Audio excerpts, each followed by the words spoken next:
Praise the lord. యేసుక్రీస్తు నామంలో మీ అందరికీ శుభములు తెలియజేస్తూ మరి ప్రతిరోజు ప్రభు సన్నిధానం ఈ కార్యక్రమానికి మిమ్మల్ని అందరినీ కూడా ప్రేమపూర్వకంగా ఆహ్వానం తెలియజేస్తూ ఉన్నాం.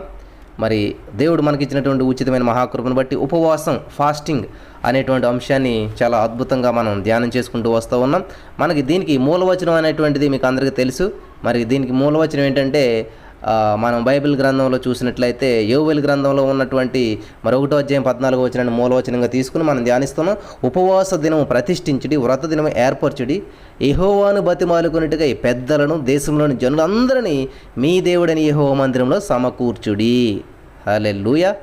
ఆల్రెడీ అందరూ సమకూర్చబడి ఉన్నారు, ఎవరింట్లో వాళ్ళు ఉన్నారు. కాబట్టి ప్రార్థన చేద్దాం. యేసయ్యా నీకు వందనాలు. నా ప్రభు సమయం ఈ యొక్క వాక్యాన్ని ధ్యానిస్తూ ఉండగా ప్రతి వారికి వినగలరు చెవి, గ్రహించగలరు అనుగ్రహించమని, యేసు నామములో నీ అభిషేకం విడుదల దయచేయమని, మా రక్షకుడు ప్రభువైన యేసు నామములో ప్రతి వారికి వినగల చెవి, గ్రహించగలరు అనుగ్రహించావు, ప్రతి వాక్యం అర్థం చేసుకుంటూ కృప చూపించావు. నీకు వందనం చెల్లిస్తూ నమ్మి పొందుకున్నాం తండ్రి, ఆమేన్. ప్రియులారా, దేవుని వాక్యాన్ని ధ్యానం చేస్తూ ఉన్నప్పుడు మనం నీ దేవుడని యెహోవా మందిరమునకు పోయినప్పుడు నీ ప్రవర్తన అంతటి యందు జాగ్రత్తగా చూసుకుని మన దేవుని వాక్యం సెలవిస్తూ ఉంది. మందిరం లేవు కదండి, ఇప్పుడేం జాగ్రత్తగా చూసుకుంటాం అని అనుకోండి. మందిరం అంటే నీ దేహము దేవుని ఆలయం అని చెప్తూ ఉంది దేవుని వాక్యం.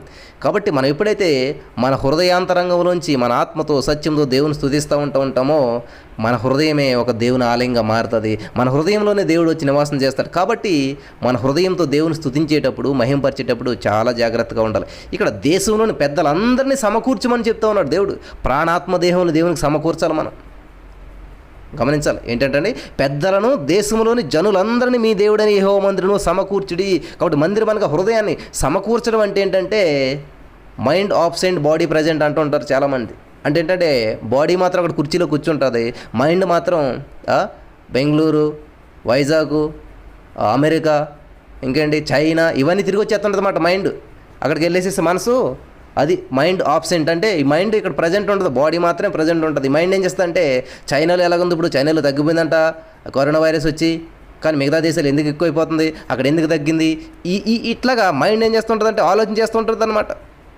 దయచేసి గమనించాలి. మైండ్ని మనం అందుకే చెప్తున్నాడు పెద్దలందరినీ. మైండ్ పెద్దదన్నిటికంటే మన బాడీలో బ్రెయినే కదండి మెయిన్, హెడ్ లేదని అంటారు, తలకాయ లేదా అంటుంటారు. కాబట్టి అందుకనే మైండ్ని మనం ఏం చేయాలంటే యెహోవాను బతిమాలుకొనుటకై పెద్దలను దేశంలోని జనులందరినీ. హల్లెలూయా. పెద్దలు అంటే ఎవరు? మైండ్, మన బ్రెయిన్, మన ఆలోచనలు మెయిన్ కదండి, హార్ట్. ఇవన్నీ కూడా పెద్దలందరినీ ఏం చేయాలంట? దేశంలోని జనులందరినీ. జనులందరూ అంటే ఎవరు? కాళ్ళు, చేతులు, వేళ్ళు, ఇంకా మిగతా భాగాలు ఉంటాయి కదండి మనకి, ముక్కు, నోరు, కళ్ళు, ఇవన్నిటిని కూడా మన శరీరంలో భాగాలన్నీ కూడా ఎవరంట? దేశంలో జనులందరూ. మనదో దేహమే దేశం మనకి. కాబట్టి ఈ దేశంలో జనులందరూ అంటే ఏంటంటే కాళ్ళు, చేతులు, చెవులు, కళ్ళు ఇవన్నిటిని కూడా మనం సమకూర్చాలంటండి. దేవునికి స్తోత్రం. మీ దేవుడని యెహోవా మందిరంలో సమకూర్చుడి. మందిరం అంటే దేవుని సన్నిధికి వచ్చినప్పుడు వీటన్నిటినీ సమకూర్చుకుని రావాలన్నమాట. హల్లెలూయా. అంతేగాని మనం దేవుని వాక్యం వింటున్నప్పుడు కాళ్ళేమో అట్లా చాపి, చేతులేమో ఇట్లా పెట్టి, మైండ్ ఏమో చైనా పంపి అక్కడ పరిస్థితి ఎలా ఉందో చూసిరామని ఇవన్నీ చేసి బాడీని మాత్రం కుర్చేసి అక్కడ కూర్చోబెట్టేస్తే ఏ విధమైనటువంటి ఉపయోగం ఉండదన్నమాట. అందుకని యోవేలు భక్తుడు ఏం చెప్తున్నాడు? ఉపవాస దినం ప్రతిష్ఠించుడి. హల్లెలూయా. దేవునికి స్తోత్రం. ప్రతిష్ఠ చేసుకోవాలంటండి, ప్రత్యేకపరచుకోవాలంటండి. వ్రత దినం ఏర్పరచుడి. దేవునికి స్తోత్రం. మీరు పిలువబడినటువంటి వారు మాత్రమే కాదండి, ఏర్పాటు చేయబడినటువంటి వారు, పిలువబడిన వారిలో ఏర్పాటు చేయబడినటువంటి వారు. పిలువబడిన వారు చాలామంది ఉంటారు, కానీ అందులో కొందరే ఏర్పాటు చేయబడినటువంటి వారుగా ఉంటారు. దేవునికి స్తోత్రం కలుగును గాక. కాబట్టి దేవుని వాక్యాన్ని ఎప్పుడు కూడా ఆత్మతో సత్యంతో దేవుని స్తుతించాలి, దేవుని మహిమపరచాలి. కాబట్టి వ్రత దినము, ఉపవాస దినము, ప్రతిష్ఠిత దినము అంటే మరి చాలా ప్రత్యేకమైనటువంటిదిగా మనం దేవునికి సమర్పించుకోవాలి. ఎందుకంటే ఈ రోజున చనిపోవడం గొప్పతనం కాదండి. మనిషి చనిపోయినందుకు మనం బాధపడాల్సిన విషయం లేదు. కానీ దేవుని తెలుసుకోకుండా చనిపోయినప్పుడు వాళ్ళు నరకానికి వెళ్ళిపోతారు. అది మన బాధ అన్నమాట. అది ఆత్మల భారం అంటే. కాబట్టి ఈ రోజున దేవుని తెలుసుకున్నటువంటి వారు కూడా మరి సరైనటువంటి స్థితిలో జీవించలేకుండా ఉన్నారు.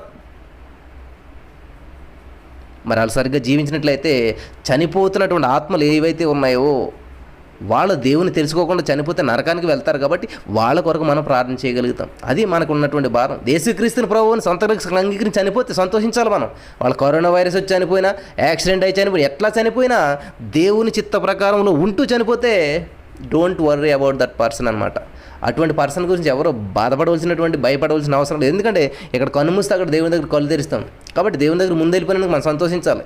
అంతే కదండి. ఎవరు టార్గెట్ అయినా రీచ్ అయిపోతే ఏం చేస్తాం మనం? అయ్యో అప్పుడు ఇంటికి వెళ్ళిపోరా అని బాధపడతామా? సంతోషం అండి, క్షేమంగా వెళ్ళిపోరు కదా అంటాం. సేమ్ డైలాగ్ వాడాలన్నమాట. మనం ఎవరైనా చనిపోయినట్లయితే అమ్మయ్య క్షేమంగా వెళ్ళిపోరు కదా దేవుని దగ్గరికి, దేవునికి స్తోత్రం, హల్లెలూయా. ఓకే, అర్థమైన వాళ్ళందరూ ఆమె చెప్తారు మరి, హల్లెలూయా. కాబట్టి ఎవరన్నా యేసుక్రీస్తుని అంగీకరించి చనిపోతే ఒకటే మాట అన్నారు మీరు, క్షేమంగా జరిగింది కదండి ప్రయాణం, యేసు దగ్గరికి వెళ్ళిపోరు కదా, ఓకే రీచ్ అయిపోరు మీ ఇంటికి మీరు, ఓకే దేవునికి స్తోత్రం అనుకోవాలన్నమాట. మనం ఎప్పుడు బాధపడతాం? వాళ్ళు వెళ్ళవలసిన ప్రయాణం వెళ్ళకుండా వేరే చోటకి వెళ్ళిపోయి తికమకలు పడుతున్నప్పుడు, రాంగ్ రూట్లో వెళ్ళిపోయినప్పుడు, రాంగ్ డైరెక్షన్ వెళ్ళిపోయినప్పుడు చాలా బాధపడతాం. అయ్యో ఎక్కడికి వెళ్ళిపోయారు చూడండి, ఎలాగండి, వాళ్ళకి వీళ్ళకి ఫోన్ చేసి కంగారు పడతాం. దేవునికి స్తోత్రం కలిగిన గాక.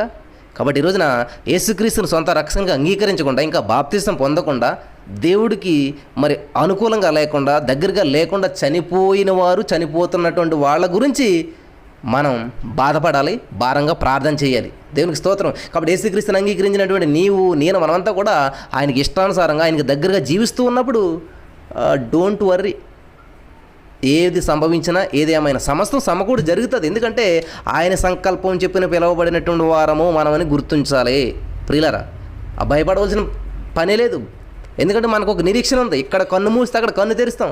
ఇక్కడ బ్రతుకుట క్రీస్తే, బ్రతుకున్నంతకాలం, ఇక్కడ నెట్ ఉన్నంతకాలం, ఇక్కడ మనకి సిస్టమ్ ఉన్నంతకాలం దేవుని సువార్తను ప్రకటిస్తాం, దేవుని వాక్యాన్ని ప్రకటిస్తాం, పాటలు పాడతాం, ప్రార్థన చేస్తాం, పక్క వాళ్ళకి దేవుని వాక్యం చెప్తాం ఉన్నంతకాలం. లేకపోతే ప్రభుని స్తుతిస్తాం డైరెక్ట్గా. అంతే.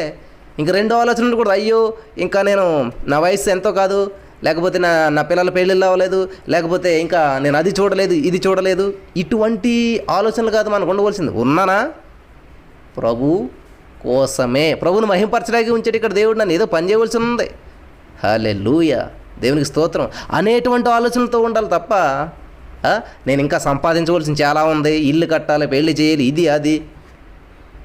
ధనవంతుడు కూడా అలాగనుకున్నాడు, రా అన్నాడంట దేవుడు, అంతే అయిపోయింది ఒక్క నిమిషంలో. ఎన్నో ప్లాన్స్ ప్రణాళికలు ఉంటాయి. కాబట్టి మనది ఒక్కటే ప్రణాళిక ఉండాలి. ఏంటంట? బ్రతికున్నానా, బ్రతుకుట క్రీస్తే, అంటే ఆయన కొరకే బ్రతుకుతాను. నేను చనిపోతాను, దేవుని దగ్గరికి వెళ్ళిపోతాను. రెండే ఆలోచనలతో ఉన్నటువంటి మనిషి ఎప్పుడు కూడా డిసప్పాయింట్ అనమాట. ప్రతిష్ఠించుకున్నటువంటి మనిషి ఎప్పుడు కూడా ప్రత్యేకంగా జీవిస్తాడు, ప్రభుని మహింపరిచేటువంటి వ్యక్తిగా ఉంటాడు. హల్లెలూయా. కాబట్టి ఈరోజు మీరు ఉపవాసం చేస్తూ ఉండొచ్చు, మరి ప్రభు కోసం ప్రత్యేకించుకుంటూ ఉండొచ్చు, ప్రభు కొరకే జీవిస్తూ ఉండొచ్చు. సమయాన్నంతా కూడా మీరు అన్ని స్విచ్ ఆఫ్ చేసి అన్ని పక్కన పెట్టి బైబిల్ ఓపెన్ చేసి చక్కగా దేవుని సన్నిధిలో కూర్చుని ఉండొచ్చు, కానీ ప్రత్యేకించుకోవాలి. హల్లెలూయా. కాబట్టి ఈరోజున మనం యెహోషువ గురించి ధ్యానం చేసుకుంటూ ఉన్నాం. కాబట్టి మనం ప్రత్యేకించుకున్నామా? ప్రభు నామ మహిమార్థంగా జీవించగలుగుతున్నామా? లేకపోతే మన ఆలోచన ఎట్టున్నది?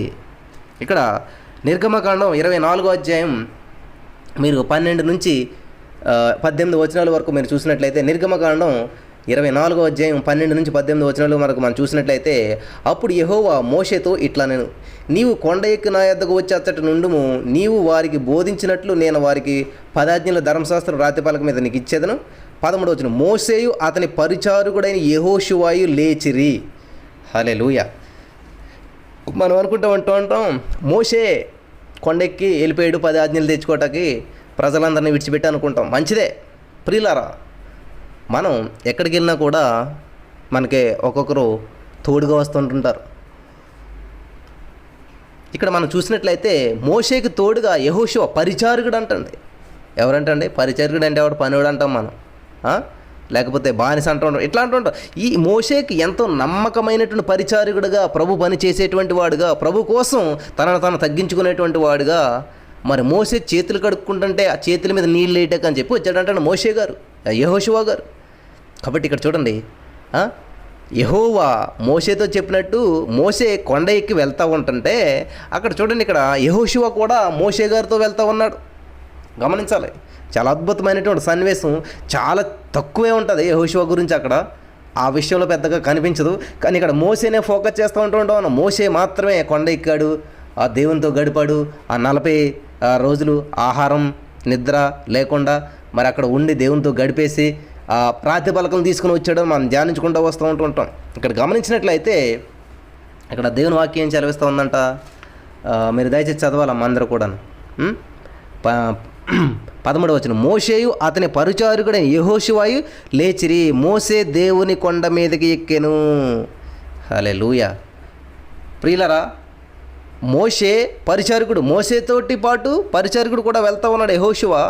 వీళ్ళు కొంత దూరం వెళ్ళేసరికి అక్కడ ఏం చేస్తాడంటే, యేసుక్రీస్తు ప్రభువారు సిలువ వేయబడినటువంటి సమయంలో ప్రార్థన చేసుకుందారని చెప్పి అక్కడ కొండకి వెళ్ళినప్పుడు తన శిష్యులను కూడా తీసుకెళ్తాడు దేవుడు.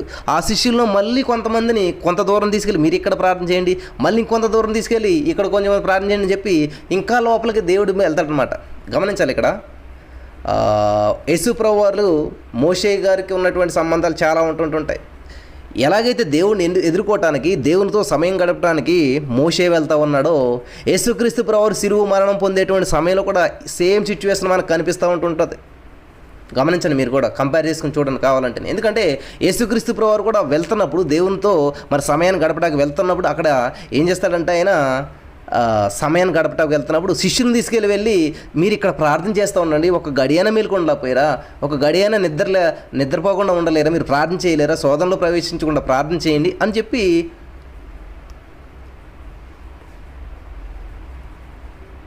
యేసుప్రభు వారు చెప్తాడనమాట.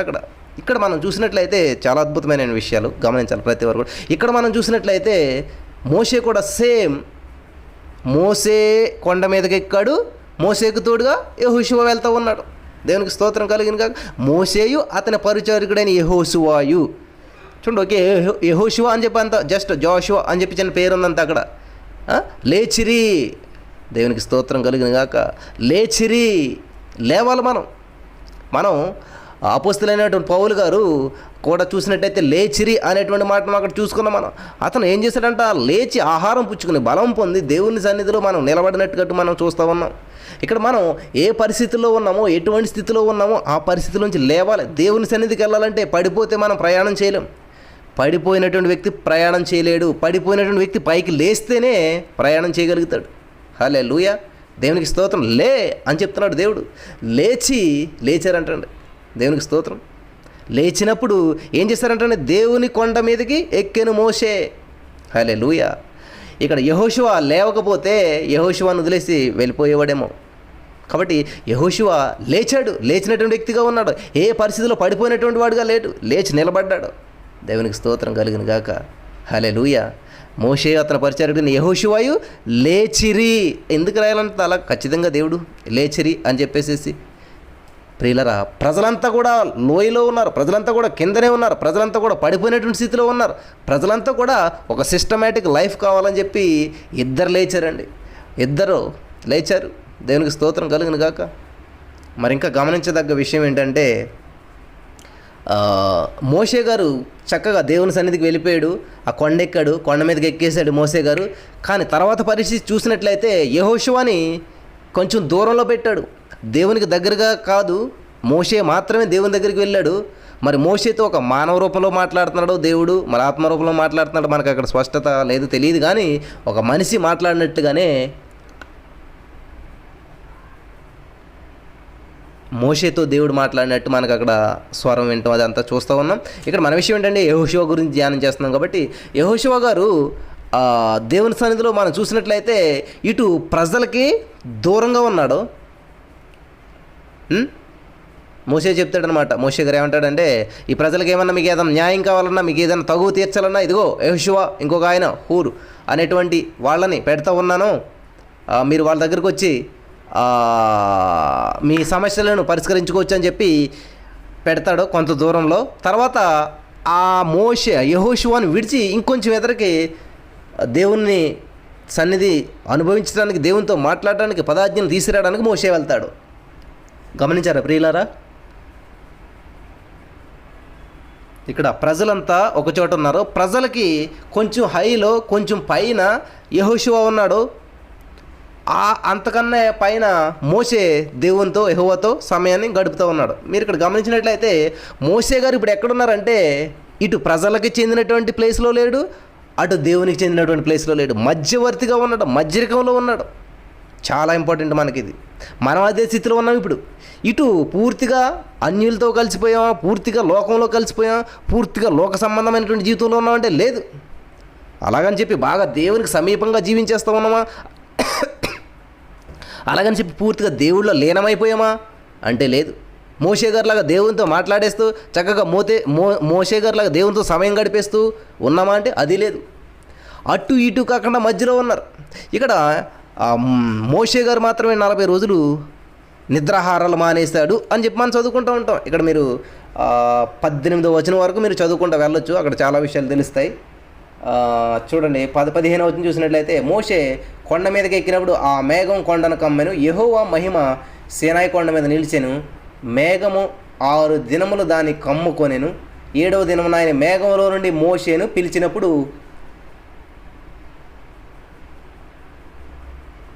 యెహోవా మహిమ ఆ కొండ శిఖరం మీద దహించు అగ్ని వలె ఇజ్రాయేలీల కన్నులకు కనబడెను. అప్పుడు మోషే ఆ మేఘంలో నుండి ప్రవేశించి కొండ మీదకి ఎక్కిన. మోషే ఆ కొండ మీద రేయింబవళ్ళు 40 దినములు ఉండెను. ప్రియులరా, మోషే ఎన్ని రోజులు ఉన్నాడంటే 40 దినములు, 40 రాత్రులు, 40 పగలు ఉన్నాడు. అంటే మోషే ఉన్నాడంటే మోషే వచ్చేంత వరకు వెయిట్ చేస్తున్నటువంటి యెహోషువ కూడా మరి 40 దినములు 40 పగళ్ళు ఏం చేశాడంటే ఆయన మోషే గారు చెప్పుంటారు, నేను వెళ్తున్నాను కదా నాయన మరి దేవుని దగ్గరికి, కాబట్టి నువ్వు ఇక్కడ మధ్యలో ఉండాలి, కాబట్టి 40 రోజులు సరిపడినటువంటి ఆహారం తెచ్చుకో, 40 రోజులు సరిగినటువంటి బట్టలు తెచ్చుకో, 40 రోజులు సరిగినటువంటి ప్రతిదీ తెచ్చుకోమని చెప్పుంటాడు. గురువు గారు ఏమీ పట్టుకెళ్తలేనప్పుడు శిష్యుడు ఏమైనా పట్టుకెళ్తాడా? గురువుగారే మరి అంత ఆ విధంగా వెళ్తున్నప్పుడు శిష్యుడు ఎట్లా ఉంటాడు గమనించాలి. ఇక్కడ మీరు గమనించినట్లయితే మోషే అంచక దేవునితో మాట్లాడుతున్నాడు, ఒక మనిషి మాట్లాడుకుంటున్నాడు, దేవుడు మోషే మంచిగా మాట్లాడుకుంటూ ఉన్నారు. ఇక్కడ ప్రజలు చూస్తే వాళ్ళ ఇష్టానుసారంగా వాళ్ళు దేవుడిని పూజించుకుంటూ విగ్రహారం చేసుకుంటూ దూడను ఒకటి చేసుకుంటూ వాళ్ళు చేసుకుంటూ ఉన్నారు. ఇటు వచ్చి మధ్యలో ఉండిపోయినటువంటి యెహోషువ, ఆ మధ్యలో ఉన్నటువంటి జోషువ గారికి వచ్చినటువంటి సమస్యలు ఏంటంటే ఇటు ప్రజలకి దగ్గర కాలేదు, ఇటు దేవునికి దగ్గర కాలేదు, ఇటు లోకంలోనూ జీవించలేకపోతున్నాడు, ఇటు దేవునిలోనూ రీచ్ అవ్వలేకపోతున్నాడు. మధ్యలేకంలో ఉండి చాలా బాధను అనుభవిస్తూ ఉన్నటువంటి వ్యక్తిగా మనకు కనిపిస్తూ ఉన్నాడు. వెయిట్ చేస్తూ ఉన్నాడు, నిద్ర లేదు, ఆహారం లేదు, 40 రోజులు. ఏమయ్యాడో మోసే తెలియదు. ఒకవేళ వెనక్కి వస్తే ప్రజలకి ఏమి సమాధానం చెప్పాలి? అసలు మోసే గారు ఉన్నారా లేరా? 20 రోజులైంది, 30 రోజులు, 40 రోజులు అయిపోయింది. అసలు మోషే గారు ఉన్నాడా లేదా, వస్తాడా లేదా? ఒకవేళ రాకపోతే సమాధానం ఏం చెప్పాలి? వెళ్ళి ప్రజలకి ఏం చెప్పాలి? మోషే గారు ఏమైపోయారని చెప్పాలి? చూసారు ఎన్ని భయంకరమైన పరిస్థితుల్లో ఈ యెహోషువ ఉన్నాడంటే, మోషే గారు చక్కగా దేవుని ముఖకాంతిలో ఒక కాంతివంతమైనటువంటి పరిస్థితుల్లో అక్కడ జీవిస్తూ ఉన్నాడు. ఇక్కడ ప్రజలు చూసినట్లయితే వాళ్ళ లోకానుసారమైనటువంటి విలువలు వాళ్ళు జీవిస్తూ ఉన్నారు. కానీ ఈ మధ్యరేఖంలో ఉండిపోయినటువంటి యెహోషువ గారికి చీకటి, భయంకరమైన అంధకారం, భయంకరమైనటువంటి జంతువులు, విష జంతువులు, ప్రమాదకరమైనటువంటివి, అరుపులు, కేకలు, ఏదో భయంకరమైనటువంటి జీవితం. అటువంటి మధ్యరేఖంలో ఉండిపోయినటువంటి యెహోషువ గారి పరిస్థితి ఎలా ఉంటుంది ఎప్పుడన్నా ఒకసారి ఆలోచించారా? ప్రియులారా, గమనించండి నా ప్రియమైనటువంటి సహోదరి స్నేహితులారా. యెహోషువ గారు అటు ఇటు కాకుండా మధ్యలో ఉన్నాడు. ఆయన ఇటు దేవుని సన్నిధికి దగ్గర లేడు. దేవుని సన్నిధికి దగ్గర ఉంటే ధైర్యం ఉండేది. మోషే గారిలాగా దేవునితో మాట్లాడుతుండేవాడు, సమస్తం మర్చిపోయేటువంటి వాడు. కానీ ఇక్కడ ఆయన ఏం చేస్తున్నాడంటే వెయిట్ చేస్తూ ఉన్నాడు. మరి మోషే గారు ఏం చేస్తూ ఉన్నాడు? వెయిట్ చేస్తూ ఉన్నాడు. అది ఎంత బాధ అనుభవించాలి అక్కడ అసలని, ఎంత చీకటి, ఎక్కడ పాము వస్తుందో, ఎక్కడ ఏది జరుగుతుందో, ఏ చీకటో. ప్రిల్లరా, దేవుడు మరి మోషే గారి కంటే ఆయన ముఖ కాంతిని ప్రకాశింపజేస్తూ ఉన్నాడు కాబట్టి అక్కడ వెలుగే ఉండొచ్చు మోషే గారికి. కానీ యెహోషువ గారికి ఏమీ లేదంటండి, వెలుగు లేదు. హల్లెలూయా, దేవునికి స్తోత్రం, హల్లెలూయా.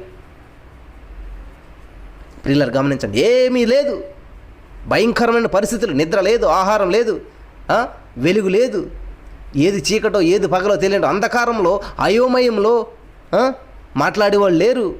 పరిస్థితి అంతా కూడా అయోమయం. ఇక్కడ ప్రజలు చూసినట్లయితే ప్రజలతో మాట్లాడుకుంటూ ఎంజాయ్ చేసుకుంటూ ఉన్నారు. మోషే చూసినట్లయితే మోషే దేవునితో మాట్లాడుచు దేవుడు ఇద్దరు సంభాషించుకుంటూ ఉన్నారు. కానీ ఇటు వచ్చి మధ్యలో యెహోషువ చూస్తూ ఉన్నాడు, ఎప్పుడు మా గురువుగారు వస్తారా, ఎప్పుడు మోషే గారు వస్తారా అని చెప్పి యెహోషువ గారు ఎదురు చూస్తూ ఉన్నారు. దేవునికి స్తోత్రం కలిగిన ఈ స్థితిలో చాలామంది జీవితాలు, మనలో చాలా జీవితాలు ఉన్నాయన్నమాట ఈ రోజున. ఎందుకంటే దేవుడు ఏం సమాధానం ఇస్తాడా? దేవుని దగ్గర ఇంకా రీచ్ అవ్వలేకపోతున్నాం మనం, దేవుని సన్నిధికి ఇంకా రీచ్ అవ్వలేదు మనం. కొంతమంది అయితే ఈ లోకంలో కలిసిపోయినటువంటి వారుగా ఉన్నారు. 3 రకాల ప్రజలు కనిపిస్తూ ఉన్నారు ఇక్కడ మనకి. నెంబర్ 1 ఏంటంటే ఇజ్రాయేల్ ప్రజలు ఆ లోయలు, ఆ కొండలో కొండ కిందే కనిపిస్తూ ఉన్నారు. ఈ కొండ ఎక్కినటువంటి వారు ఎవరంటే మోషే, యెహోషువ, వీళ్ళు కొండ ఎక్కారు. ఈ కొండ ఎక్కి దేవుని సమీపించినటువంటి వారు ఎవరంటే మోషే గారు. ఈ దేవునికి ప్రజలకి అదే మోషే గారికి ప్రజలకి మధ్యలో మధ్యవర్తిగా ఉండిపోయినటువంటి వ్యక్తి ఎవరంటే యెహోషువ గారు. దేవునికి స్తోత్రం కలుగును గాక. కాబట్టి ఆయన యెహోషువ గారు మరి పరిస్థితి ఎలాగ ఉండుంటే చూసారా. ఫోన్ లేవు అప్పుడు. మోషే గారికి ఫోన్ చేయటానికి ఫోన్ లేవు. అలాగని చెప్పి భార్య బిడ్డలకి ఫోన్ చేయటానికి ఫోన్ లేదు. అలాగని చెప్పి కింద ప్రజలు ఎలా ఉన్నారు చూడటానికి ఇది లేదు. ఇటు వెనక్కి వస్తే ఏమో మోషే గారు ఏమంటారో. హల్లెలూయా. ప్రజల ఏమో మోషే గారు ఏమంటారో. Thank you Jesus. పరిస్థితులు ఎలా ఉంటాయో, ఎందుకు వెళ్ళిపోయావు నువ్వు అని అంటారు. ప్రజల దగ్గరికి వస్తే ఏమో ప్రజల్లో కలిసిపోతాం. అలాగని చెప్పి మోషే గారి దగ్గరికి వెళ్తాక లేదు, అక్కడ అవకాశం లేదు. ఇటువంటి పరిస్థితుల్లో మోషే ఎంత సతమతం అవుతూ నిద్రాహారాలు లేకుండా మోషే గారు అనుభవించినటువంటి ప్రజలంతా కూడా మరి యెహోషువ గారు కూడా అనుభవిస్తున్నట్టు మనకు తెలుస్తూ ఉంది. మోషే గారికి ఎదురైనటువంటి సమస్యలన్నీ కూడా అంతకంటే ఎక్కువ మరి ఇక్కడ యెహోషువ గారు అనుభవించినట్టు మనం చూస్తూ ఉన్నాం. హల్లెలూయా. అంటే ఇక్కడ మోషే గారు 40 రోజులు ఫాస్టింగ్ చేశారంటే యెహోషువ గారు కూడా ఆటోమేటిక్గా 40 రోజులు 40 దినములు 45 పగళ్ళు కూడా యెహోషువ గారు కూడా ఫాస్టింగ్ ఉన్నట్టే.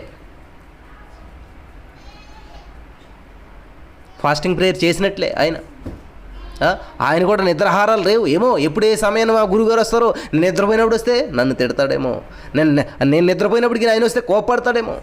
కాబట్టి మేలుకునే ఉండాలి. వెళ్ళడం అంటే వెళ్ళాడు. కానీ మోషే గారు నేను పలానా టైంకి తిరిగి వస్తాను, పలానా రోజున తిరిగి వస్తానన్న మాట ఆయన ఎప్పుడు చెప్పలేదు యెహోషువ గారికి. కలిసి వెళ్ళారు, నువ్వు ఇక్కడ ఉండన్నాడంతే ఆయన వెళ్ళిపోయాడు ఎదరికి. దేవునికి స్తోత్రం. యేసుక్రీస్తు ప్రభువు కూడా అలా ప్రార్థన చేయడానికి వెళ్ళి సమయాన్ని గడిపినప్పుడు తిరిగి మళ్ళీ ఆయన శిష్యుల దగ్గరికి వచ్చేసరికి అంతా కూడా నిద్రపోతూ ఉన్నారు. బాడీలు మాత్రమే ప్రజెంట్ ఉన్నాయి, మైండ్ అంతా కూడా ఆబ్సెంట్లో ఉన్నది, మైండ్ అంతా కూడా మత్తులో ఉన్నది. దేవునికి స్తోత్రం కలుగును గాక. హల్లెలూయా. సమకూర్పు అంటే అదేనండి. మనస్సు, ఆత్మ, దేహము, ప్రాణం ప్రతిదీ కూడా అని సమకూర్చుకుని దేవుని స్తుతించేటువంటి వారుగా మనం ఉండాలి. దేవునికి స్తోత్రం కలుగును గాక. మరి యెహోషువ గారు చూసినట్లయితే ప్రాణాత్మ దేహాలు దేవునికి సమర్పించినటువంటి వ్యక్తిగా ఉన్నాడు. ఆయన దేవునికి సమర్పించుకున్నటువంటి వ్యక్తిగా ఉన్నాడు. ఆయన నిద్ర లేదు, ఆహారం లేదు, మరి భయంకరమైన పరిస్థితులు, కారు చీకట్లో ఉన్నాడు, క్రూర మృగాల మధ్యలో ఉన్నాడు. దేవునికి స్తోత్రం. మోసే కొండ మీదకి ఎక్కినప్పుడు ఆ మేఘము కొండన కమ్మిందంటండి. హల్లెలూయా. మోసే కూడా దేవుడు వెంటనే లేదు, వారం రోజులు పట్టింది. తర్వాత దేవుడు మేఘంలోంచి దేవుడు కొనిపోయి మాట్లాడుతూ మనం చూస్తూ ఉన్నాం. మరి ఈ గ్రంథాన్ని అంతా రాసింది మోషే గారు కాబట్టి పంచకాండాలు, ఆదికాండం, నిర్గమకాండం, లేవికాండం, సంఖ్యాకాండం, ఇట్లా ఇవన్నీ కాండాలు అన్నట్టు అన్నిటిని కూడా మోషే గారు రాశారు. మరి ఈ మేఘం కమ్యూనిటీ అన్నీ ఎవరు చూసారండి అనుకుంటూ ఉండొచ్చు. మోషే గారి యొక్క అనుభవం ఆయనే దేవుడు పరిశుద్ధాత్మ ప్రేరేపణ చేత దేవుడు రాయించాడు ఈ గ్రంథాలని. మనకి బుద్ధి కలగాలి, మనకి జ్ఞానం కలగాలి, మనం ఎలా ఉన్నాం, ఎటువంటి పరిస్థితుల్లో భక్తులు ఎటువంటి జీవితాలను జీవించారు, ఎంత భక్తిగా జీవించారు అనేటువంటి విషయాలు మనం తెలుసుకోవాలని చెప్పి దేవుడు ఇవన్నీ కూడా రాయించి పెట్టాడు మనకి. హల్లెలూయా. దేవునికి స్తోత్రం. ప్రేమ కలిగినటువంటి దేవుడు మన దేవుడు. హల్లెలూయా. దేవునికి స్తోత్రం. కాబట్టి మన జీవితంలో, మన సమస్యల్లో, మన బంధకాల్లో దేవుడు మనతోటి ఉన్నప్పుడు ప్రతి చీకటి కూడా వెలుగుగా అయిపోద్ది. ఎందుకంటే నేను లోకమునకు వెలుగై ఉన్నానని చెప్తున్నటువంటి దేవుడు మనతో ఉన్నప్పుడు, మనం వెళ్ళే ప్రయాణంలో చీకటి ఎదురైనప్పుడు ఏం చేస్తుంది? మన చేతిలో దీపం ఉన్నప్పుడు ఎటువంటి చీకటి ఎదురైనా చీకటి కాస్త వెలుగుగా మారిపోతుంది. గమనించాలి ప్రియులారా. హల్లెలూయా. కారణం ఏంటంటే మన చేతిలో ఉన్నటువంటి దీపం. హల్లెలూయా. కాబట్టి యేసయ్యను ఎప్పుడైతే కలిగి ఉన్నామో, చేతిలో దీపం ఎప్పుడైతే కలిగి ఉన్నామో, చేతిలో లైట్ ఎప్పుడైతే కలిగి ఉన్నామో, మనకి ఎదురైతే అంధకారం అంతా కూడా వెలుగుమయమైపోతుంది. అలాగే యేసుక్రీస్తు ప్రభువారిని ఎప్పుడైతే సొంత రక్షకునిగా అంగీకరించామో, మనం వెళ్తున్న ప్రయాణంలో చీకట్లు, కారు మేఘాలు, మరి భయంకరమైనటువంటి సమస్యలు ఎదురవుతూ ఉంటుంటాయి. కాబట్టి ఎప్పుడైతే ఆయన మనతో ఉంటాడో, లోకానికి వెలుగైనటువంటి దేవుడు, జీవం కలిగినటువంటి దేవుడు ప్రతి గడ్డు పరిస్థితులను జీవింపజేస్తూ ఉంటుంటాడు. ప్రతి అంధకార పరిస్థితులను దేవుడు వెలిగింపజేస్తూ ఉంటుంటాడు. హల్లెలూయా, దేవునికి స్తోత్రం కలిగిన గాక. ఇక్కడ మరి మోషే గారు చూసినట్లయితే దేవునితో మాట్లాడుతున్నాడు, దేవునితో గడుపుతున్నాడు. కానీ మోషే పరిచారకుడిగా ఉన్నటువంటి యెహోషువ గారు చూసినట్లయితే ఏదో ఎటు కానటువంటి పరిస్థితిలో ఆయన ఉండిపోయాడు. కానీ కనిపెడతా ఉన్నాడు, ప్రార్థన చేస్తూ ఉన్నాడు, ప్రభు కొరకు చూస్తూ ఉన్నాడు, తన గురువు గారి కొరకు, మోషే గారి కొరకు చూస్తూ ఉన్నాడు. యెహోషువ గారు కూడా 40 రోజులు మరి ఉపవాసం ఉన్నాడు. ఆయన దేవుని సన్నిధిలో గడిపినటువంటి వాడుగా మనకు కనిపిస్తూ ఉన్నాడు. దేవునికి స్తోత్రం కలుగును గాక. ప్రియమైనటువంటి సహోదరి స్నేహితులరా, ఈ రోజున వాక్యం ఇచ్చినటువంటి మీరు మరి నాకు దేవునితో మాట్లాడే అవకాశం లేదండి, ఎందుకంటే నేను 40 రోజులు ఉపవాసం చేయాలా, ఎందుకంటే నేను ఎట్లాగా చేయాలని అనుకుంటూ ఉంటారేమో. భయం ప్రియులరా, ఈ 40 రోజులు అనేటువంటి మాటని ఏమంటారంటే క్వారంటైన్ అంటూ ఉంటారు. ప్రజెంట్ మనం చూసినట్లయితే, ప్రజెంట్ సిచ్యువేషన్స్లో మనం చూసినట్లయితే క్వారంటైన్లో పెట్టారు, క్వారంటైన్లో పెంచారు, క్వారంటైన్ అనేటువంటి మాట చాలా బాగా అనిపిస్తూ ఉంది మనకి. అసలు క్వారంటైన్ అనేటువంటిది ఏంటంటే 40 సూచిస్తారు అన్నమాట, 40. కాబట్టి ఈ 40ని దేవుడు చాలా విధాలుగా వాడుకున్నట్టు మనం చూస్తూ ఉంటుంటాం. ఆది కాండం నుంచి మనం చూసుకుంటూ వెళ్ళినట్లయితే మరి 40 రోజులు ఆ యొక్క ఏమిటది జలప్రాళయం రావడం, 40 రోజులు అది దేవుడు 40 ఈ విధంగా మోషే గారు 40 రోజులు ఉపవాసం చేయటం, యెహోషువ గారు 40 రోజులు ఉపవాసం చేయటం, ఏలియా గారు, యేసు ప్రభువు వారు, మరి ఇలాగ ఇంకా చాలా విషయాల్లో 40 రోజులు 40 సంవత్సరాలు ఇజ్రాయేల్ ప్రజలు నడిపించబడటం, 40 ఇవన్నీ కూడా 40 అనేటువంటిది ఏంటంటే క్వారంటైన్ అనేటువంటిది ఏంటంటే 40ని సూచిస్తూ ఉందన్నమాట. ఇక్కడ కేవలం మోషే గారు మాత్రమే క్వారంటైన్ 40 రోజులు ఉపవాసంలో ఉన్నాడు అని మనం అనుకుంటూ ఉంటుంటాం. మోషే గారి శిష్యుడైనటువంటి, మోషే గారి పరిచారకుడు అయినటువంటి ఈ యొక్క ఎవరు మన యెహోషువ గారు కూడా 40 రోజులు నిద్రాహారములు మానేశాడు. ఆయన 40 రోజులు భోజనం చేయలేదు, 40 రోజులు నీళ్లు తాగలేదు, 40 రోజులు మోషే గారు ఏ విధంగా అయితే దేవుని సన్నిధిలో గడుపుతూ ఉన్నాడో, ఈయన దూరంగా ఉన్నప్పుడు కూడా దేవుని మీద తన మరి తన యజమానుడైనటువంటి మరి మోషే గారి కొరకు ఎదురు చూస్తూ ఎంతో నిరీక్షణ కలిగినటువంటి వాడిగా ఉన్నాడు. ఈ రోజున మన జీవితం ఎట్లా ఉంది నా ప్రియమైనటువంటి వాళ్ళరా? మోషే గారికి దేవుని ప్రత్యక్షత ఉంటే యెహోషువ గారికి మరి అక్కడ దెయ్యాలు ప్రత్యక్షమై ఉండొచ్చు, యెహోషువకి మరి భయంకరమైన విష సర్పాలు ప్రత్యక్షమైతే ఉండొచ్చు, యెహోషువ గారికి చుట్టుపక్కలంతా కూడా అంధకారం కనిపిస్తూ ఉండొచ్చు. దేవునికి స్తోత్రం కలిగిన గాక. ప్రియమైనటువంటి సహోదరి స్నేహితులారా, దయచేసి గమనించండి. ఒక్కోసారి మనం ఫాస్టింగ్ ప్రేయర్లు చేస్తూ ఉంటుంటాం, ప్రార్థన చేస్తూ ఉంటుంటాం, ప్రభు సన్నిధిలో గడుపుతూ ఉంటుంటాం, ఎన్నో చేస్తూ ఉంటుంటాం. కానీ ప్రత్యక్షమయ్యేది మనకు ఒకసారి అంధకారం, ప్రత్యక్షమయ్యేది మనకు ఒకసారి శ్రమలు. దేవుని ప్రేమించే కొలది, దేవుని ఆరాధించే కొలది, దేవునికి సమీపస్తులు అవ్వే కొలది కూడా ఏమొస్తాయంటండి. ఇప్పుడు మోషే గారు పైకి తీసుకొచ్చాడండి యెహోషువ గారిని, 21 lakhs పీపుల్స్లో నుంచి యెహోషువ గారిని ప్రత్యేకించుకుని తీసుకుని వచ్చాడంటే చాలా ప్రత్యేకమైన వ్యక్తిగానే ఉంటుంటాడు, దేవునికి చాలా విధేయత కలిగినటువంటి వ్యక్తిగా ఉంటుంటాడు. హల్లెలూయా.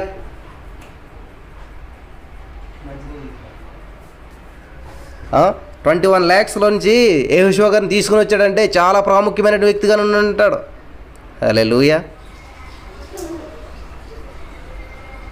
మరి అటువంటి ప్రాముఖ్యత కలిగినటువంటి వ్యక్తిని అక్కడ పెట్టాడంటే యెహోషువ గారు మరి 40 రోజులు కూడా ఎట్లా గడుపుతూ ఉన్నాడంటారు?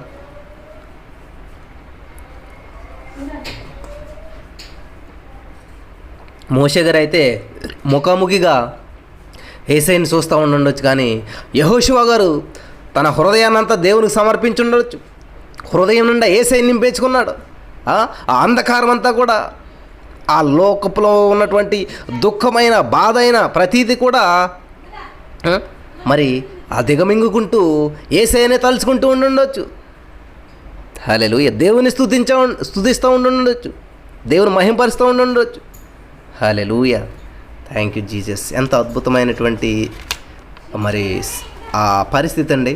ఎందుకంటే మోషే గారు వెళ్ళారు, వచ్చారు, 10 ఆజ్ఞలు వచ్చుకొచ్చారు, అయిపోయింది. యెహోషువ అనేటువంటి మాట ఎక్కడో చిన్న మాట వినిపించింది మనకి అనుకుంటా ఉన్నాం. కాబట్టి ఆ యెహోషువ ప్లేస్లో ఉన్నటువంటిది ఎవరో కాదు నా ప్రియమైనటువంటి సహోదరి స్నేహితులారు, నువ్వు నేను. ప్రస్తుతం మన పరిస్థితి అలాగే ఉన్నది. దేవుని చూడాలంటే చూడలేనటువంటి పరిస్థితి. దేవుని చూడకపోవచ్చు, మనం దేవునికి దూరంగా ఉండొచ్చు, కానీ దేవుని మనం స్తుతించవచ్చు. దేవుని మనం సమీపించలేకపోవచ్చు, మన స్తుతులు దేవుని సమీపిస్తాయి, మన ప్రార్థనలు దేవుని సమీపిస్తాయి. కాబట్టి మోషే గారు దగ్గరుండి దేవునితో మాట్లాడుతున్న మాటలు కూడా దేవునికి వినిపిస్తాయి.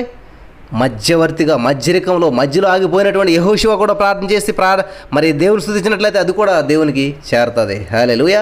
ఇక్కడ మోషే గారు మాత్రమే క్వారంటైన్ కాదండి, యెహోషువ గారు కూడా క్వారంటైనే. అక్కడ 40 days ఇద్దరికి వర్తిస్తుంది. మోషే గారితో సమంగా యెహోషువ గారు కూడా 40 days ఫాస్టింగ్ ప్రేయర్ చేశాడు. ఆయన కూడా నిద్రాహారాలు మానేసి అక్కడ దేవుని స్తుతిస్తూ దేవుని మహింపరుస్తూ ఉన్నాడు అనమాట. హల్లెలూయా. ఆయనకి ఎన్నో భయంకరమైనటువంటి ఆ విష జంతువులు, భయంకరమైనటువంటి క్రూర మృగాలు, ఇవన్నీ ఆ విష సర్పాలు వస్తూ ఉన్నప్పుడు గుండె ఎంత దడదళ్ళ కొట్టుకుని ఉండొచ్చు, ఎంత భయంకరమైన పరిస్థితులు ఎదురు ఉండొచ్చు. హల్లెలూయా, హల్లెలూయా. దేవునికి స్తోత్రం. గుండె నిండా యేసు ఉంటే కన్నీళ్ళే ముత్యాలు. యెహోషువ గారు గుండె నిండా యేసయ్య ఉన్నాడు, గుండెల్లో యేసయ్యని పెట్టుకున్నాడు. ఆ భయంకరమైన పరిస్థితుల్లో మరి ఆయనకు కన్నీళ్ళు వస్తున్నాయో లేకపోతే బాధలు వస్తున్నాయో, ఎటువంటి మరి నిర్ణయం తీసుకోవాలో, ఇటు ప్రజల దగ్గరికి వెళ్ళాలో, ఇటు యెహోషువ గారు మరి ఆ మోషే గారి దగ్గరికి వెళ్ళాలో ఏం తెలియనటువంటి పరిస్థితుల్లో గుండె నిండా యేసయ్యని పెట్టుకున్నాడు ఆయన. దేవునికి స్తోత్రం. గుండె గుండిలో యేసు ఉంటే దుఃఖమైన సంతోషం, గుండె నిండా నువ్వే, నా గుండె నిండా నువ్వే, గుండె నిండా నువ్వే, నా గుండె నిండా నువ్వే. మరి యెహోషువ గారు ఇలా పాడుకుంటూ ఉండొచ్చు. ఇక్కడ అంత అంధకారం ఉందయ్యా, అంధకారం నన్ను అలముకున్నదే, భయంకరమైన విషసర్పాల మధ్యలో నేనున్నాను.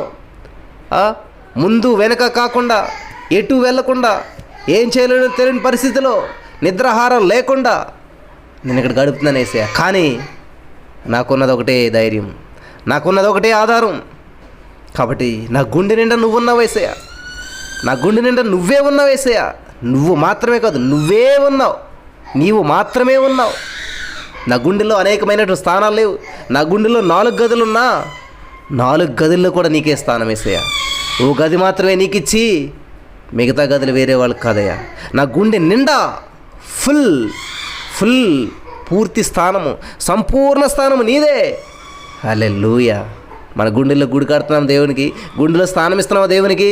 గుండెల్లో 4 గదులు ఉంటాయంటండి, సిరలు దమనలు అని చెప్పేసేసి మంచి రక్తం తీసుకొచ్చి ఒకటి చెడ్డ రక్తం ఇదంతా ప్రాసెస్ చేయడానికి 4 గదులు ఉంటాయి ప్రతి వారి గుండెల్లోనూ. కాబట్టి 4 గుండెల్లో 4 స్థానాలు పెట్టుకున్నారా మీరు?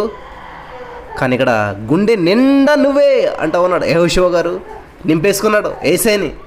నాకు ఈ అంధకారమైనా సరే నీవు నా గుండెల్లో ఉంటే వెలుగుమయమైపోతుంది. ఇక్కడ భయంకరమైన విషసర్పాలు వచ్చినా సరే, భయంకరమైన పరిస్థితి ఎదురైనా కానీ నీవు నా గుండెలో ఉన్న యేసయ్యా. నీవే నా ధైర్యం, నీవే నా జీవం, నీవే నా పోషణ, నీవే నా శక్తి, నీవే నా బలము, నీవే నా సర్వస్వం. హల్లెలూయా. దేవునికి స్తోత్రం. గమనించాలి ప్రియులారా, దేవునికి సమీపంగా ఉండి, దేవునికి దగ్గరగా ఉండి, దేవుణ్ణి ప్రైజింగ్ చేయటం, దేవుణ్ణి స్తుతించడం, దేవుని మహింపరచడం ఓకే. కానీ దేవునికి దూరంగా ఉండి దేవుని సమీపించడానికి దగ్గరగా మనం వెళ్తూ ఉన్నప్పుడు, మరి అంధకారమైన పరిస్థితులు ఎదురైనప్పుడు, అయోమయమైన పరిస్థితులు ఎదురైతూ ఉన్నప్పుడు, అప్పుడు మనం దేవుని స్తుతించగలుగుతూ ఉన్నామా? హల్లెలూయా. 40 days ఏమైపోయాడు మా గురువు గారు, నాకు ఇక్కడ సరే నిద్ర లేదు, ఆహారం లేదు, ఈయన వెళ్ళిపోయాడు అని అసలు మూలిగినట్టు, గొణుగినట్టు, సనుగినట్టు యెహోషువ గారి జీవితం అక్కడ లేదండి. వచ్చే దగ్గర ఉండి అన్నాడు అంతే, ఆయన అయిపోయింది. ఎప్పుడు వస్తాడో చెప్పలేదు, ఎలాగ వస్తాడో చెప్పలేదు, ఏంటో చెప్పలేదు, ఏమవుతుందో చెప్పలేదు, అక్కడ ఏం జరుగుతుందో కూడా ఏం తెలియదు. కానీ నిద్ర లేదు, ఆహారం లేదు, సరైనటువంటి పరిస్థితులు అక్కడ అనుకూలంగా లేవు. మరి ఎంత భయంకరమైన పరిస్థితుల్లో ఉన్నప్పటికీ అలర్ట్గానే ఉన్నాడు యెహోషువ గారు, నమ్మకంగా ఉన్నాడు, జీవించే ఉన్నాడు, ప్రార్థిస్తూనే ఉన్నాడు, జీవం కలిగిన వ్యక్తిగానే ఉన్నాడు, ప్రభుని బ్రతిమాలుతానే ఉన్నాడు అక్కడ. ప్రియమైనటువంటి సహోదరి స్నేహితులారా, ఎంత అద్భుతమైన విషయాలు చూసారా. మనకి ఈ నిర్గమకాండమే 32వ అధ్యాయంలో మనం చూసినట్లయితే ఇంకో మాట ఉంటుంది, మీకు గుర్తు చేస్తాను. 32వ అధ్యాయం నిర్గమకాండం 15 నుంచి 17 వచనాలు మనం చూసుకుంటున్నట్లయితే, ఎప్పుడైతే దేవుడు తనకు పదాజ్ఞలు ఇచ్చాడో మోషే గారు తిరిగి రిటర్న్ వస్తూ ఉన్నారు జర్నీలో. ఆ తిరిగి వస్తున్నటువంటి సమయంలో ఏమైందంటే యెహోషువ గారి దగ్గరికి వచ్చాడు. యెహోషువని అడుగుతూ ఉన్నాడు, యెహోషువ ఏంటా గోల, ఏమిటా గొల్లు, ఏంటా పరిస్థితి అని మరి అడుగుతుంటే, అదేదో యుద్ధంలాగా ఉన్నదండి అంటాడు యెహోషువ గారు.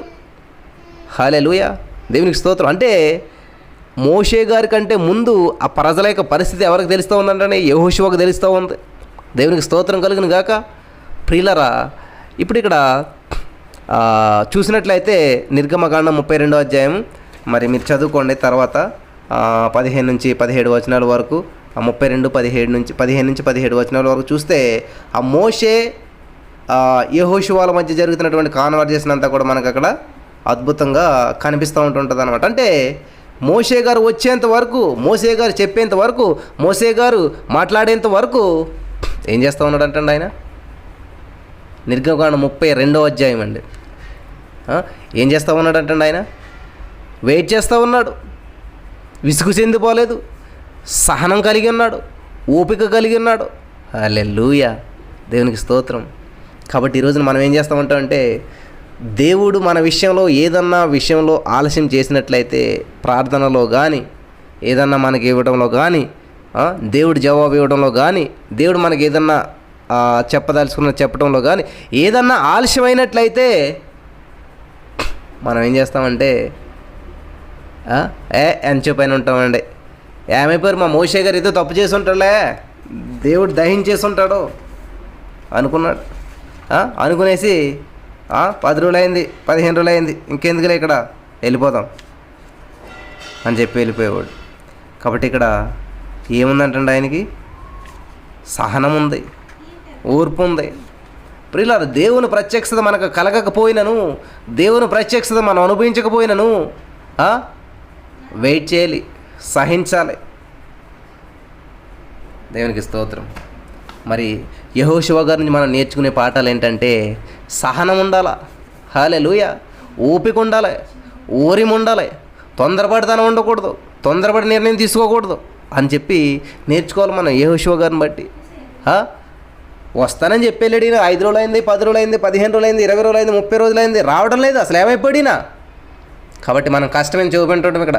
పైగా నాకు సరైన నిద్ర లేదు, సరైన ఆహారం లేదు, నా పరిస్థితి అలా బాగోలేదు ఇక్కడ, పైకి ఇక్కడ ఏమీ ఫెసిలిటీస్ అసలు ఏమీ లేవు, ఇంకెంత చూపని ఉంటాం ఇక్కడ, ఎంతకాలం అంటూ ఉంటాం ఇక్కడ అని చెప్పి వెళ్ళిపోవడం లేదు ఆయన. ఎప్పుడు వస్తాడో మోషే గారు వచ్చేంత వరకు వేచి ఉన్నాడు. దేవునికి స్తోత్రం. ఆ ప్రజల పెద్ద కేకలు వేయిచుండగా యెహోషువ ఆ ధ్వని విని పాళెంలో యుద్ధ ధ్వని అని చెప్పి మోషేతో అన్నాడు. ఆ ప్రజలు దూడం చేసుకుని ఎంత ఆనంద ఉత్సాహాలతో జీవిస్తూ ఉన్నారు.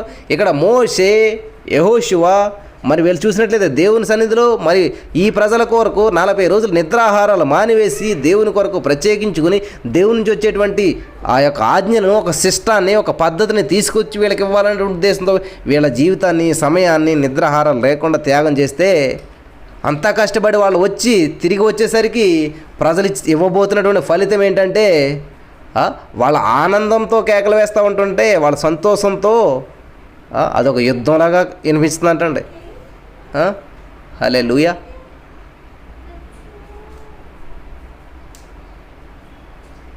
అప్పుడు మోషే ఆ మేఘములో నుంచి ప్రవేశించి కొండ మీదకి ఎక్కెను. మోషే ఆ కొండ మీద రేయింబవళ్ళు 40 దినములు ఉండెను. మనం ఆల్రెడీ మోషే గారి గురించి ధ్యానించుకున్నాం కాబట్టి ఈరోజు యెహోషువ గారి గురించి కొన్ని విషయాలు మనం చెప్పుకుంటూ ఉన్నాం. దేవుడు మిమ్మల్ని అందరిని దీవించును గాక వింటున్నందుకు. కాబట్టి యెహోషువని బట్టి మనం నేర్చుకోవాల్సింది ఏంటి, యెహోషువ ద్వారా మనం నేర్చుకోవాల్సిన జీవిత పాఠం ఏమన్నా ఉన్నదంటే, దేవుని ప్రత్యక్షత లేదు అక్కడ, దేవుని సన్నిధిని అతను చూడలేదు, దేవుని దగ్గరికి ఆయన వెళ్ళలేదు, దేవునితో మాట్లాడలేదు. కానీ ఫాస్టింగ్ చేశాడు ఆయన. దేవునితో మాట్లాడలేదు కానీ ఒబీడియంట్ చూపించాడు. దేవునితో మాట్లాడలేదు కానీ విధేయత చూపించాడు. దేవుడు అతనితో కానీ ఏ విధమైనటువంటి అక్కడ కాన్వర్జేషన్ జరిగినట్టు మనకు కనిపించట్లేదు. కానీ అయినా కూడా ఒబీడియంట్ చూపిస్తూ ఉన్నాడు. ఈ రోజున బ్రదర్ 5 సంవత్సరాలు బట్టి ప్రార్థన చేస్తున్నాను, పిల్లలు పుట్టట్లేదు. 5 సంవత్సరాలు బట్టి ప్రార్థన చేస్తున్నాను, ఉద్యోగం రావట్లేదు. చాలా డిసప్పాయింట్ అయిపోయింది బ్రదర్. ఇక నా వల్ల కాదని చెప్పి నేను వదిలేశాను. ఎవరినంటండి? దేవుణ్ణి. దయచేసి గమనించండి ప్రియులారా. మరి యెహోషువలో చాలా జెన్యూన్ క్యారెక్టర్గా మనకు కనిపిస్తుంది, నిజమైనటువంటి వ్యక్తిగా మనకు కనిపిస్తూ ఉన్నాడు. ఎంత అంధకారం వచ్చినా, ఎంత భయంకరమైన పరిస్థితులు వచ్చినా, ఆహారం ఉన్నా లేకున్నా, అంతటి క్లిష్ట కష్ట పరిస్థితుల్లో కూడా దేవుని విడిచిపెడతలేదు, గురువు గారిని దూషించట్లేదు. మోషేని ఇంత మాట కూడా అన్నట్టు మనకు కనిపించట్లేదు అక్కడ. అసలు మోషే గారు టాపిక్కే ఎత్తలేదు అక్కడ. వెళ్ళాడైనా దేవునితో ఎన్కౌంటర్ జరుగుతుంది, దేవుడు ఏదో చెప్తా ఉన్నాడు, మంచి సమాచారాన్ని మనకు తీసుకొస్తాడు అని చెప్పి ఆయన చూస్తూనే ఉన్నాడు. కాబట్టి ఈరోజు నా దేవుని వాక్యం ఇచ్చిన ప్రియమైనటువంటి సహోదరి స్నేహితులరా, దేవుడు మనల్ని అడుగుతూ ఉన్నాడు, మనం ఎటువంటి రీతిలో ఉన్నాం? యెహోషువ వలె మంచి సహనం కలిగినటువంటి వారిగా ఉన్నామా? ప్రజల కొరకు మరి మన ప్రాణాలను పెట్టడానికి సిద్ధంగా ఉన్నామా? విజ్ఞాపన మనం చేయగలుగుతున్నామా? ప్రభుని మహింపరచగలుగుతున్నామా? మరి యెహోషువ గారు చూసినట్లయితే తన నిద్రాహారాలు మానేశాడు. తన జీవితాన్ని మరి కోల్పోయినప్పటికీ తన జీవితంలో ఎంతో సమయం మరి అక్కడ 40 రోజులు ఏమవుతుందో తెలియదు, అయోమయం అంధకారంలో ఉన్నప్పటికీ దేవుని మీద విశ్వాసం కోల్పోలేదు. దేవునికి స్తోత్రం కలుగును గాక. హల్లెలూయా, హల్లెలూయా. మరి ఈ రోజున యెహోషువ గారి గురించి గొప్పగా చెప్పుకోగలుగుతున్నామంటే తన యొక్క ఉపయోగం కొరకు కాదు కానీ, తన శ్రేయస్సు కొరకు కాదు కానీ, మరి ప్రజల కొరకు, అలాగే తన మరి యజమానుడైనటువంటి మోషే గారి కొరకు ఆ మధ్యవర్తిగా మధ్యలో ఉండిపోయి ఎన్ని శ్రమలు ఎన్నో బాధలు అనిపించినప్పటికీ వాటన్నిటిని సంతోషంగా స్వీకరించినటువంటి వ్యక్తి యెహోషువ. మరి ఈరోజున యెహోషువ వలె మనం మన స్వార్థాల కొరకు, మన కొరకు కాకుండా కేవలం దేవుని మహిమార్థంగా ప్రార్థించేటువంటి వారుగా, విజ్ఞాపన చేసేటువంటి వారుగా, ప్రజలందరి క్షేమం కొరకు ప్రార్థించేటువంటి వారుగా మనం ఉందాం. మరి యెహోషువ గారు చేసినటువంటి ఉపవాసంలో తనను తాను ప్రతిష్ఠించుకున్నాడు, ప్రత్యేకించుకున్నాడు, ప్రభు కొరకే జీవించాలనుకున్నాడు. ప్రభు చదువుట బ్రతుకుట క్రీస్తే, చావైతే లాభం అనేటువంటి పరిస్థితులు ఆయన జీవించాడు. దేవునికి స్తోత్రం కలుగును గాక. మరి ప్రియమైనటువంటి సహోదరి స్నేహితులారు, ఈ రోజున మోషే గారి ద్వారా మనతో మాట్లాడారు. మీరు వాక్యం ద్వారా బలపడినట్లయితే, యేసయ్యా నాతో మాట్లాడినందుకు వందనాలు యేసయ్యా, ఈరోజు వాక్యం ద్వారా నాతో మాట్లాడినందుకు నీకు వందనాలు. మరి నేను ఈ సన్నిధిలో ప్రార్థన చేస్తానని మీరు ముందుకు వచ్చినట్లయితే ప్రార్థించే అవకాశం ఇస్తాం. ప్రార్థన చేసుకున్నాం. యేసయ్యా నీకే వందనాలు తండ్రి, అద్భుతమైనటువంటి విషయాలు యెహోషువ గారి ద్వారా మాతో మాట్లాడావు. నిజమే ప్రభు, అటు ప్రజలకి ఇటు మోషే గారికి మధ్యలో ఉండి ఎవరితో మాట్లాడిన పరిస్థితుల్లో ఉంటూ మరి నీ సన్నిధిలో నేను స్తుతించారు, నిన్ను మహింపరిచారు. కృప చూపించమని, బలపరచమని యేసు నామములో ప్రార్థించి పొందుకున్నాం తండ్రి. ఆమేన్. యేసు రక్తమే జయం, శిలువ రక్తమే జయం, అపవాది సిగ్గేసిన మహిమ కలుగును గాక. ఆమేన్. Praise the Lord. మేము చేసే ప్రతి వీడియో అప్డేట్స్ మీకు నోటిఫికేషన్ రూపంలో రావాలి అంటే మీ ఫోన్లో యూట్యూబ్ ఛానల్లో జీసస్ ఆల్మైటీ గాడ్ అని టైప్ చేసి సెర్చ్ చేసినట్లయితే జీసస్ ఆల్మైటీ గాడ్ యూట్యూబ్ ఛానల్లో సబ్స్క్రైబ్ అనే బటన్ని ప్రెస్ చేసి దాని పక్కన ఉన్న బెల్ బటన్ని కూడా ప్రెస్ చేయండి. దీని ద్వారా మేము చేసే ప్రతి వీడియో అప్డేట్స్ మీరు మిస్ అవ్వకుండా నోటిఫికేషన్ రూపంలో పొందుకుంటారు.